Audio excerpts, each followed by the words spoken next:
আমার ছেলে মানে আমার জামাই, আমার একমাত্র মেয়ে। জান্নাত এবং তোহা ফেসবুককে নষ্ট করা এই কাপল ব্লগারকে কম বেশি সকলেই চিনে।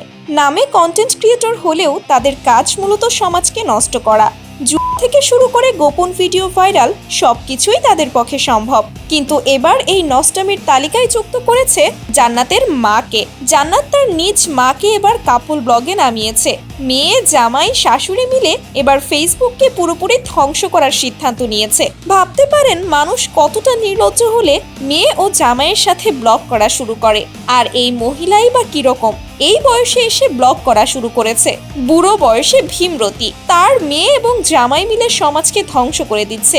আর মহিলা কোথায় বাধা দিবে তা না করে উল্টো তাদের সঙ্গে মাঠে নেমেছে। অবশ্য এটা আর নতুন কি, কিছুদিন আগে যখন জান্নাত এবং তোহার 3 মিনিট 21 সেকেন্ডের যে ভিডিওটি ভাইরাল হয়েছিল, এই মহিলা তখন তার মেয়ে ও জামাইকে অভিনন্দন জানিয়েছিল।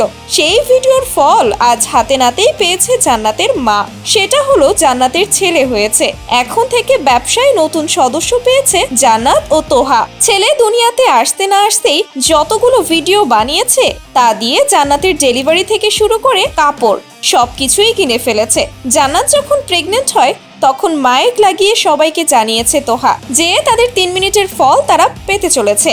আর তা শুনে তোহার শাশুড়ি খুশিতে পাগল হওয়ার পর্যায়ে চলে গিয়েছে। অবশেষে জান্নাতের বাচ্চা হয়েও গেল। এখন পুরো পরিবার মিলে ব্লগ করা শুরু করবে। তার উপর তোহার শাশুড়ি তো আছেই। তবে নেটিজেনদের অনেকে প্রশ্ন তুলেছে জান্নাত এবং তোহার ছেলেকে নিয়ে। নেটিজেনদের মতে জান্নাত এবং তোহার ছেলে বড় হয়ে যদি তাদের 3 মিনিটের ভিডিওটি দেখে ফেলে তখন কি হবে। যাই হোক ভিউয়ার্স, আপনাদের কাছে কি মনে হয় জান্নাত এবং তোহার মাকে কাপল ব্লগে নিয়ে এসে কাজটা কি ঠিক করেছে তারা? অবশ্যই জানিয়ে দিবেন ভিডিওর কমেন্ট বক্সে। ধন্যবাদ সবাইকে।